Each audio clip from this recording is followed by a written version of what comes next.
Welcome, everyone. Today we have the honor of speaking with Mike Goldstein. Welcome, Mike. Thanks for having me. I'm so excited to be here. You're welcome. I'm excited to have you here. So, audience, let me tell you about Mike. He's a very interesting person. He is a one-on-one online dating expert. He's the founder of Easy Dating Coach, and he helps men and women make dating and relationships easy. He's been featured on the Today Show, the Star Ledger, Reader's Digest, and Shape Magazine. He gets 83% of his clients into relationships.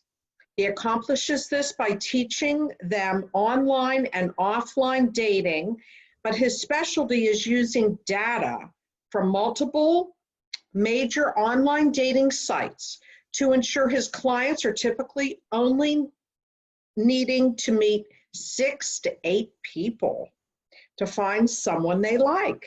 That's pretty awesome. His clients usually get into a relationship between 3 and 4 months of working with him, and then in month 5 and 6, they learn how to understand the opposite sex, set sexy boundaries, and fight fair when arguing with their partner. Welcome, Mike. This is going to be interesting. Yes, thank you for having me. I'm so pumped to be here. You're welcome. Me too. So let's just dive right into this, okay? What brought you into the online dating world, and what did you discover?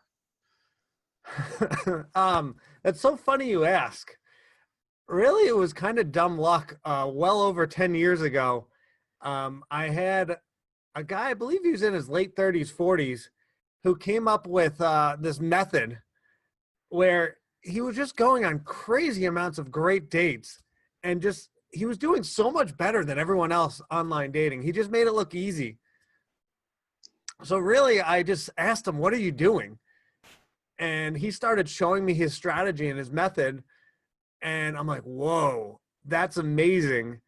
And so then I borrowed it, and we called it the Bond method at the time because he kind of reminded me of James Bond. He was this English guy. He drove a Z3. Remember GoldenEye days? And so then I took his method, and I'm like, how do I make this better? Because that's kind of been my MO for the last 15 years of my career, taking someone's great idea, and then how do I make this more efficient? How do I tweak it? How do I make it mine? And how do I make it better? And how do I make this for everyone so everyone can use this? So I did that. Then I got 7 of my friends married before I started a company. Then I started getting 83% of my clients into a relationship.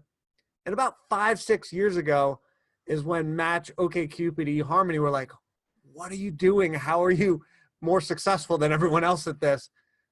So they started beating down my door. And then since then, I partnered with them. They've been sharing their data with me, and now everything I do is math and science-based, and everything is fact-driven. We're not guessing. This is what the math tells us to do. Here's how we do it. Let's go. Great. Wow. That is an interesting story, you know, how it all evolved for you.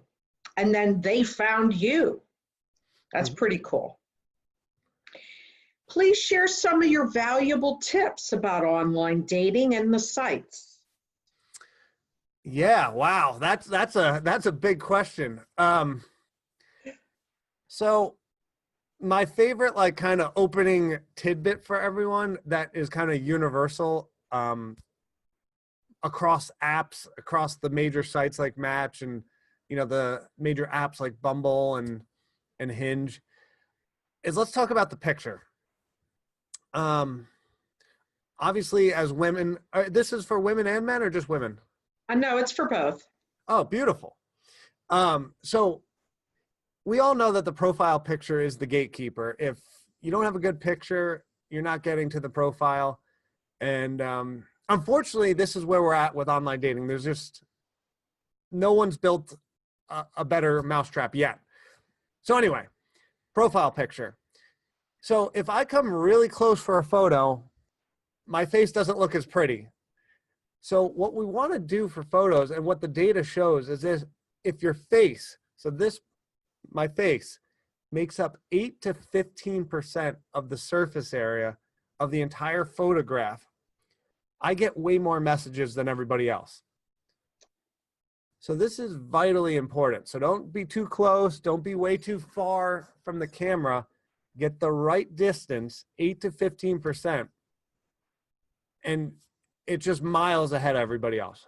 Now, there's a lot of coaches out there that are going to say, do a headshot where you're close. Don't listen to that advice. It's wrong. 8 to 15%, and you're going to outperform everyone else. Wow. That's very interesting. So you could have a headshot, but that shouldn't be your primary. Like if you're on a regular dating website where you can add multiple pictures. Thank you so much for asking that question. No, no headshot anywhere. Everything needs to be 8 to 15% away, and you're going to get better results. What about body shots? You know, ones where a person is standing upright, you know, and to demonstrate what their body image is, their body size is. What about that? Oh, you are good at this interviewing stuff. That is perfect. Yeah, so that is exactly what we're looking for. So whole body, but the face happens to make up 8 to 15%. That's perfect. That's exactly what we all want to see. What's going on with everything. And that's perfect. Okay.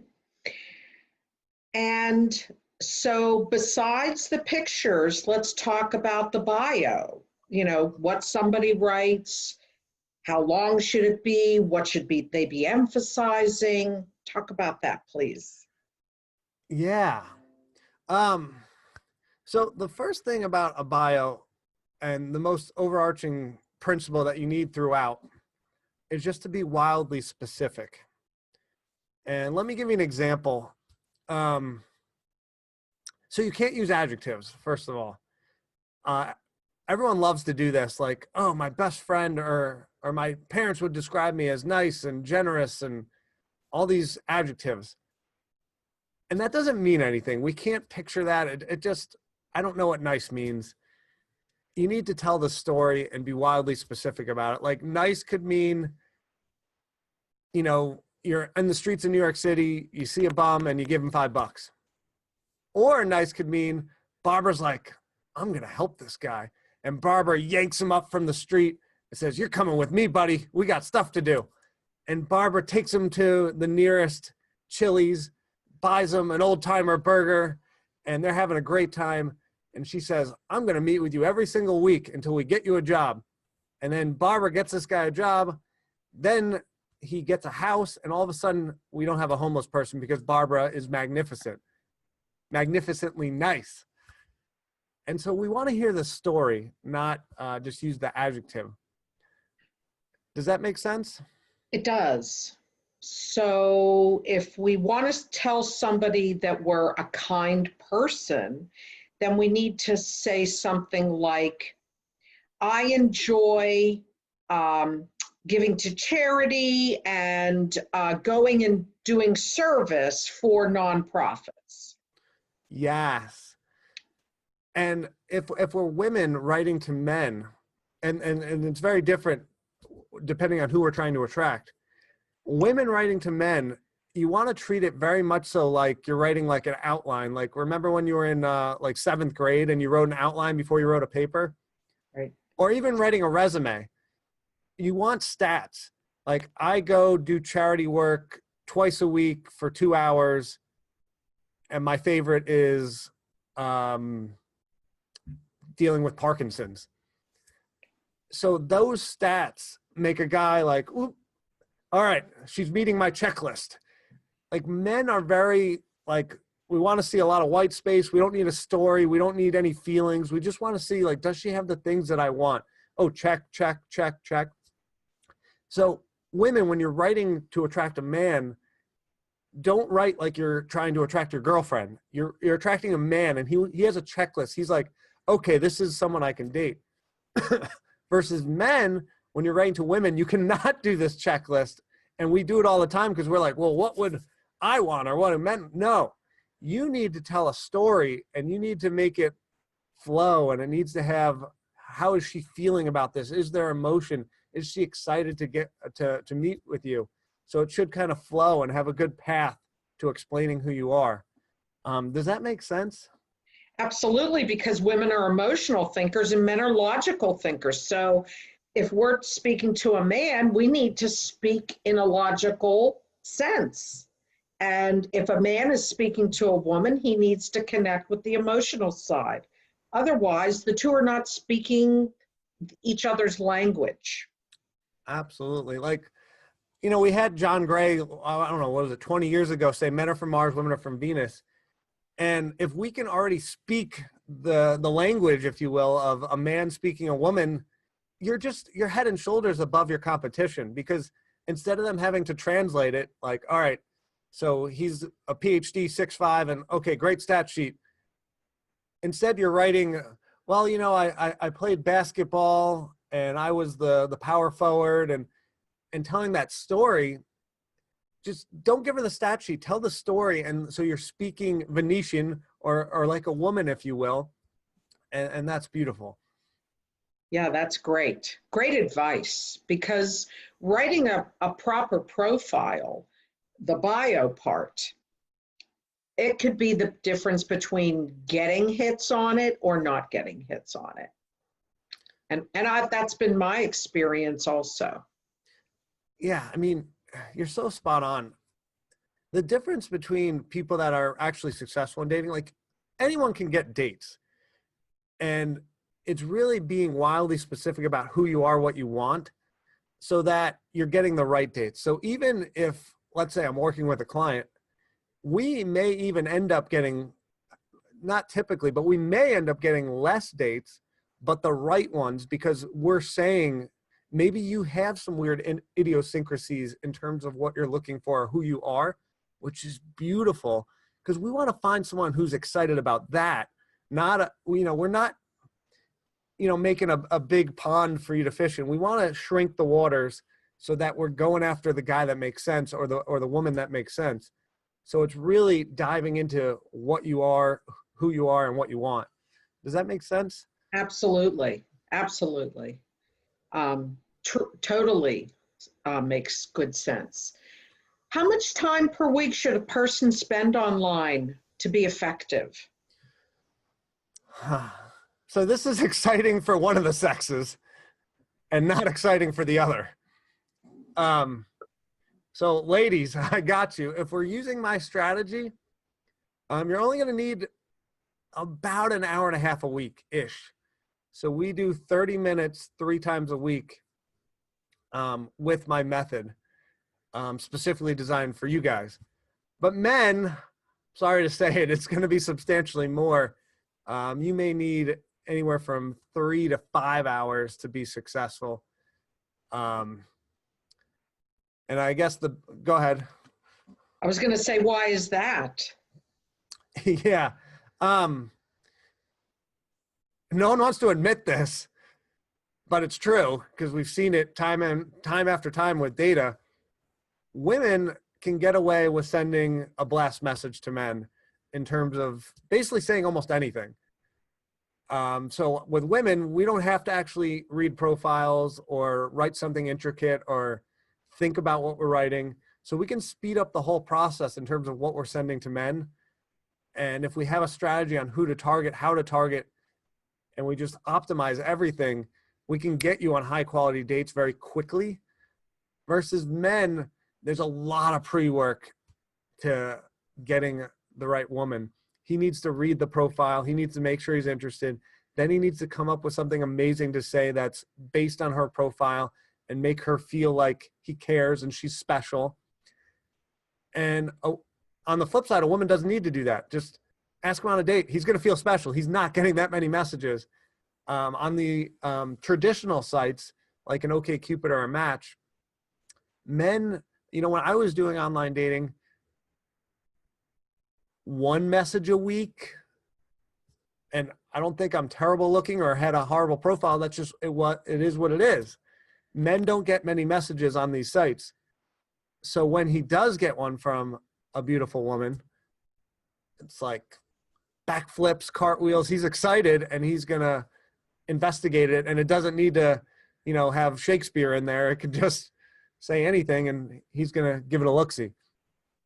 That's very interesting. When I finally got clear and focused, etc., when it came to messaging, the way it happened for me, where I found my boyfriend, was I was just sending out, "Hi there."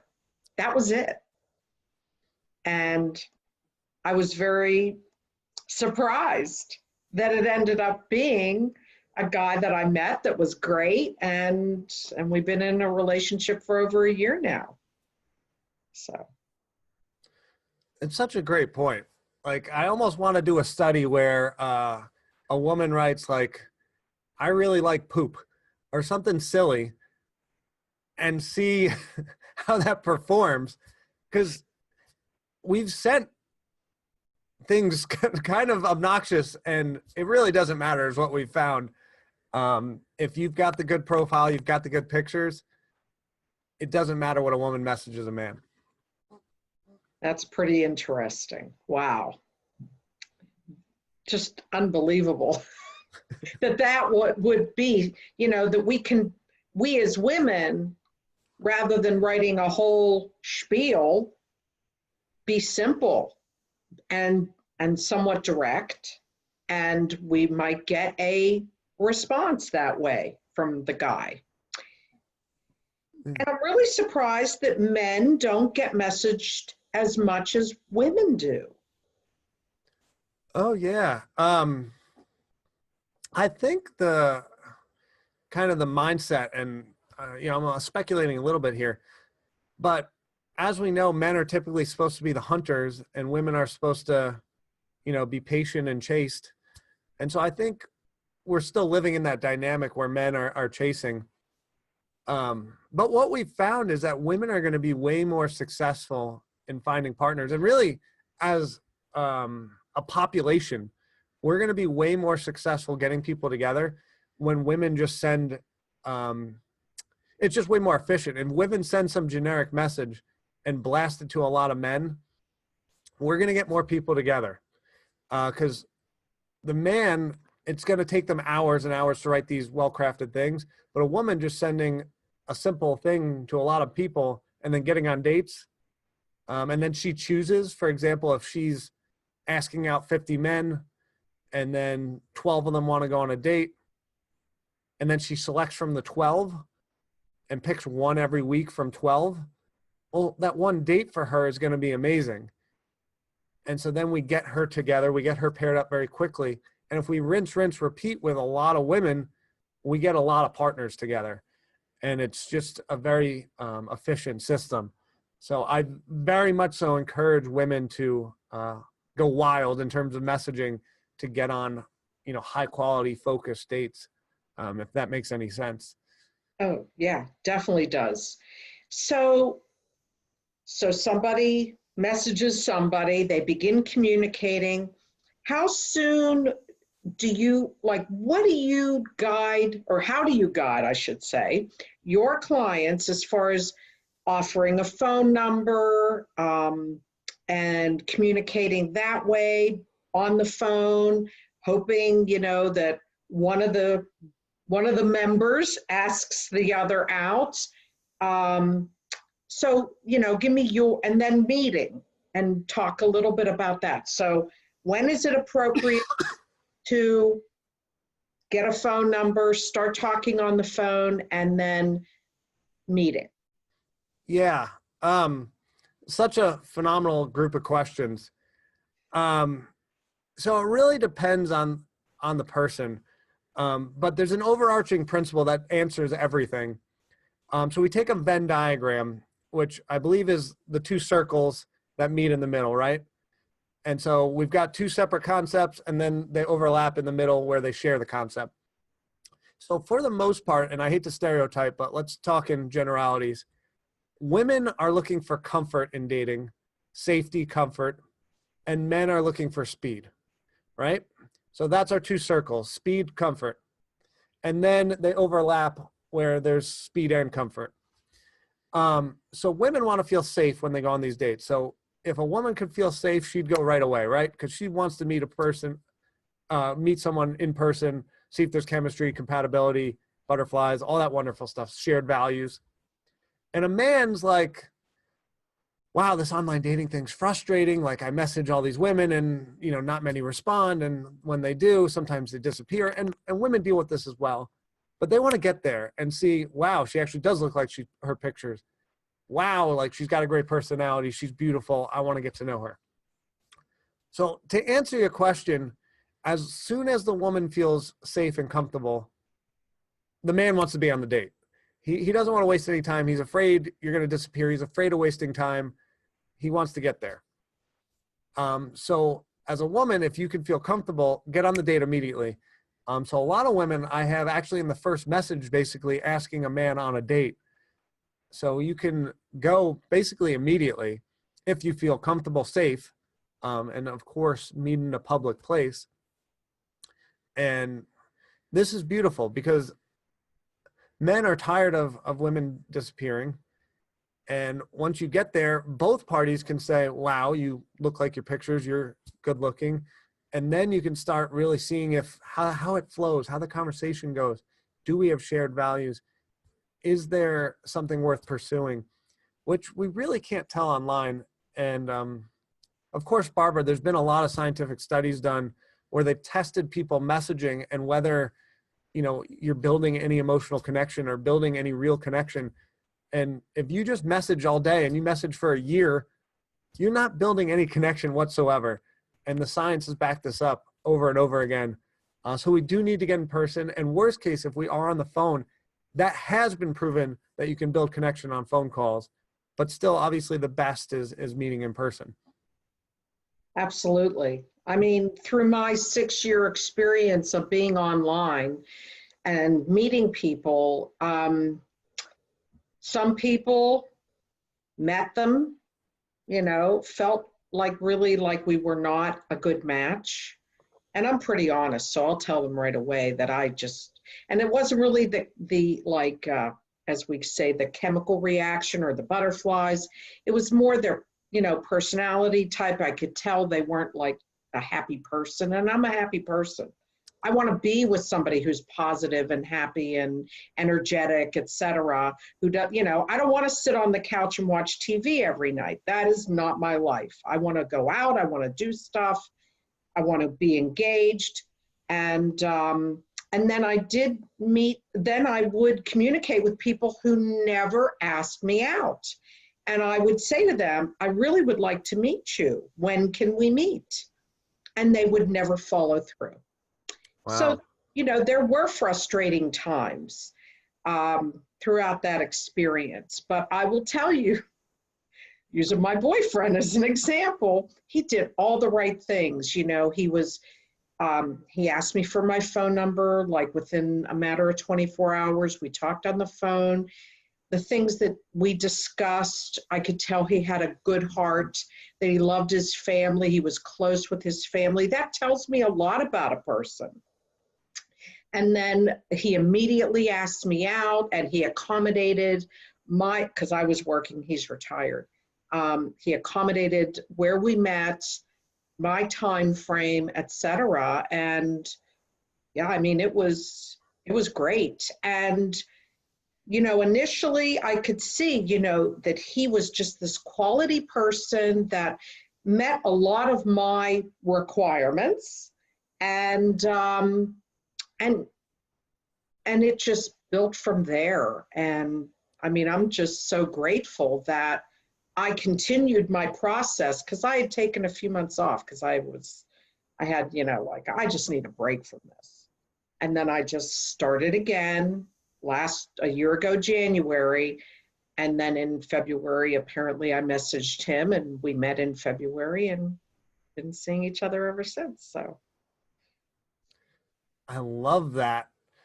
I want to highlight one thing that I think you did in your process that's so powerful. So you would ask men out, and I love that because there's so many women that are so hesitant because we've got this culture of, men chase and women wait, and you don't need to. Um, Especially like think about all the women watching here. They're watching because they want to find a man, and then all throughout their life, they're like, if I want something, I'm proactive. Like if I want to go to college, well, I study hard, and then once I get there, I work hard. Oh, I want a promotion. Maybe I'll stay a little late. Maybe I'll, ask my boss what they need me to get done, or how do I get promoted? What do I need to do? Well, over the next 9 months, I need you to accomplish bump, bump, bump. And then they accomplish bump, bump, bump. And so now with dating, it's like, all right, sit here and wait. No, you don't need to.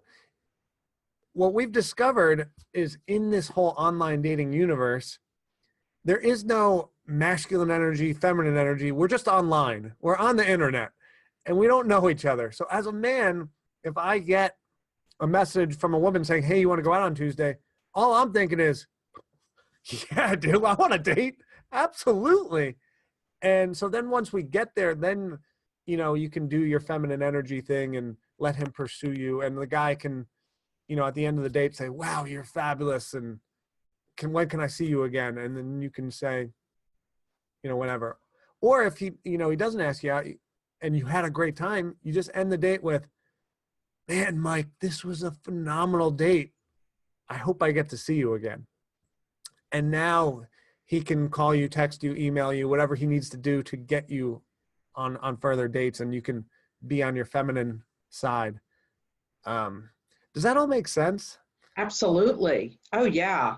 And you're right. I mean, if a woman is going to be assertive in her normal life, and even if you're not trying to go out to date, but you do meet up or you have girlfriends and you go out and you put yourself out there in the world and you see someone that you have an interest in, to go up and say, hi, I'm Barbara, nice to meet you.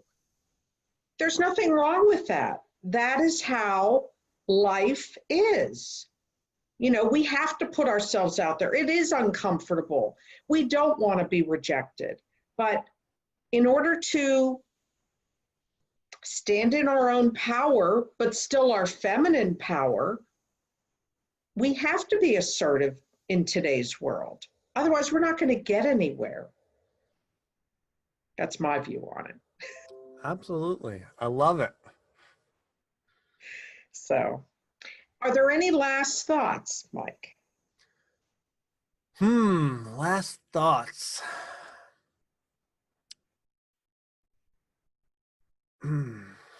Well, obviously for women, I would say be wildly aggressive online. And for men, I would say do your best to think like a woman. What does a woman want? How can we cater to a woman? And what she wants is to feel special. And so make sure you really invest in reading her profile and then writing her a nice note. It's gonna pay dividends.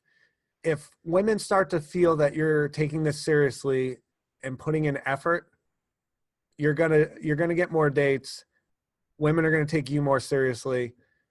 So put in that effort, and you'll be shocked at the results. Thank you, Mike. You've been a world of information, especially about the online world, because not everybody is an expert on that, and I really appreciate you sharing your knowledge about that. Do you have a free gift to tell us about? Yes, I do. So Barbara's going to give you the link. It's How Men Fall in Love. And I'm not just an online dating expert. I spend a lot of time diving into studies on how men and women work and all that stuff. And this is not about online dating. I believe, if I remember this correctly, we did a study with a few thousand men on what causes them to fall in love. I'm pretty sure that's this video, so I apologize if it's not. I've got a lot of these. So bear with me. But I'm almost positive this is a 5-minute video where I explain this study that took me a very long time to do. But I just gave you a 5-minute video because, quite frankly, who has time for me to explain the whole study? Anyway, it's really helpful. You're going to figure out like that, you know, how men fall for you. And for the men watching, click it anyway, just so you get it. But for both men and women, after it, I offer, if you guys want to work with me coaching wise, I have the most successful program in the world at getting people together. So you can set up a 15-minute phone call with me. If you're interested in coaching, and we'll talk about, you know, a strategy for you. And then if it makes sense, we'll, you know, move on to the next step. So this is really exciting. And I'd love to get to work with a bunch of you and, you know, get my marriage stats up. We're, I believe, at 10 right now. So we'd love to get a few more. And you guys could be next. Or if you're a man just wanting to work on social skills and that stuff, we do that as well. So we'd be happy to have all of you. Thank you, Mike. It's been a pleasure. I am so happy that we were able to do this. And I know that our audience definitely got a lot of fabulous information from you, and I really appreciate that. Thank you so much for having me. This was absolutely fabulous. Yes, thank you, Mike. Take care. Bye.